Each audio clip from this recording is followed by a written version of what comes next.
Hi, this is Terri. Welcome back to my channel.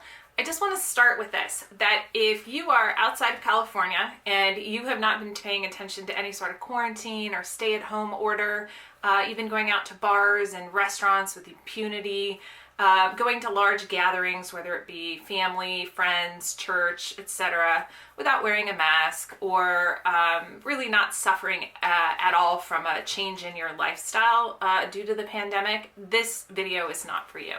This video is for all of you who have been, sheltering at home, as they've been calling it in California, who have since March 13th here in California, which was 313 days ago. Yep, 313 days. If your life has been completely altered and you have limited your activities and limited your exposure to other people, and you are pissed off and you are frustrated and resenting other people who have not recognized the seriousness of this pandemic and this virus, I just want to say thank you. Thank you so much for staying home, for not being part of the problem. I also want to say thank you for wearing your mask when you're outside and covering up your nose, unlike Bill Clinton at the inauguration, who apparently has just as much trouble keeping his nose under his mask. I was like, nose out, dick out, were those kind of the same things? I know, totally crass. I don't know about you, but this 100-day mask challenge that came out of the Biden administration, and most of you know I am like 100% behind Biden and Harris, but I was like, fuck you with this 100-day mask challenge. Some of us have been wearing masks for 313 days, and yet I don't really see any sort of acknowledgement around those of us who have really tried not to be a part of the problem.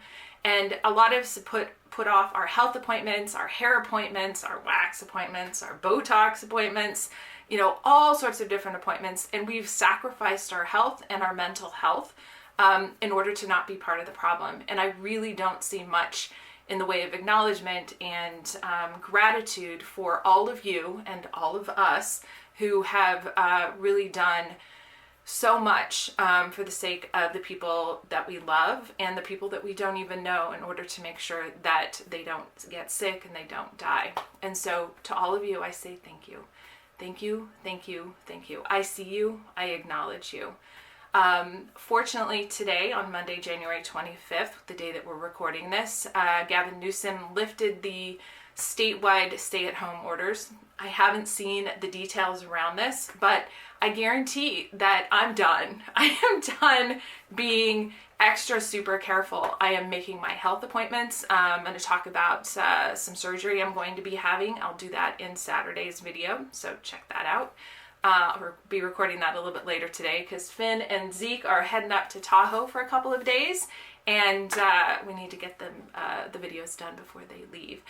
Anyway, as soon as my hair gal is back in her salon, I am scheduling an appointment, and of course I will tip her really well to make up for the fact that she has been, I think, unnecessarily closed for the last, 7 or 8 weeks. The 3-week shutdown that was supposed to start, I think, back in December turned into 8 weeks. Surprise, surprise. I'll put a link into the video where I think I was skeptical about whether it was going to be 3 weeks.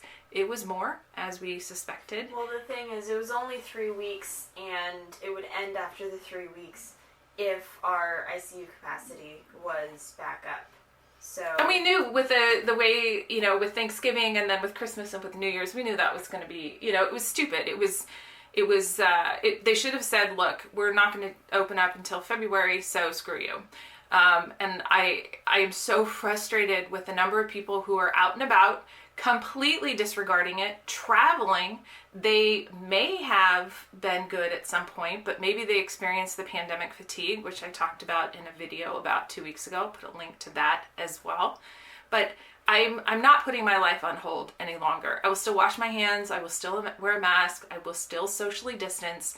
But when the restaurants open and when places where we can go outside and enjoy a cocktail or a glass of wine open, I will be reaching out to the people that I have not seen in a while. Stu, you were up there, so if you're watching it, yep, we will meet up in Menlo Park for a glass of wine. I'm going to schedule my Botox appointment. I'm going to schedule a wax appointment. I'm scheduling a pedicure. I am pursuing my health appointments. All the things that I have put on hold, I'm no longer putting on hold. I resent the fact that so many people have not put anything of their lives on hold, traveled, etc. I'm like, why? Why am I doing this? So once again, I'll do it safely, but I'm pretty much ready to resume some sort of a modified life. I talked to a friend of mine today who went into the doctor because he was experiencing some increase in his heart rate, and so he went in because normally I think his blood pressure is normally low, but he could feel it. And apparently his doctor said, yeah, you've been in for way too long. I need you to get outside. I need you to get walking. And I've been experiencing the same thing for the last week. And I think it's because pent up from everything that we were experiencing under Trump's administration and all the uncertainties about the election and everything thereafter. And now, the continued challenges associated with the pandemic, that I think I've been experiencing the same thing. So I'm hoping, I'm going to schedule an appointment with my doctor, but what I'm hoping to do is to get out, resume my life, stop being, I wasn't really afraid, but I'm just. You were afraid. No, I wasn't afraid of getting sick. I was afraid of being a part of the problem.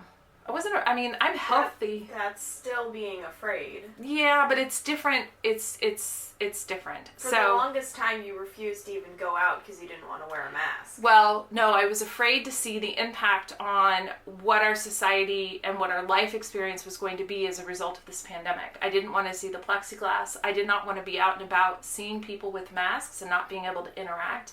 I didn't want to deal with having to follow the arrows in the grocery store, which we know I'm terrible at. So it was all of that I was afraid of more than I was. It was what the mask symbolized in terms of how our life has been altered. That was the thing that was challenging. So now I'm like, fuck it, I got some really cute masks. My mom, I asked her to make me one for February that is a Valentine-y one. So Mom, can't wait for that. We have another week or so, I hope to get that from you. And then what was March? March, I think I wanted something maybe St. Patrick's Daisy. So anyway, I'm curious to know where you stand with all of this. So please definitely drop a note in the comments or send me an email at pilotingyourlife@gmail.com and let me know, are you changing anything? Are you frustrated? Are you, how are you doing? So, and with that, I see that Finn is tapping their wrist. So thank you so much for watching. Thank you so much for subscribing. Go ahead and share this with someone that you think might want to hear this. And as always, let go of perfection, take some risks, and above all else, have some fun.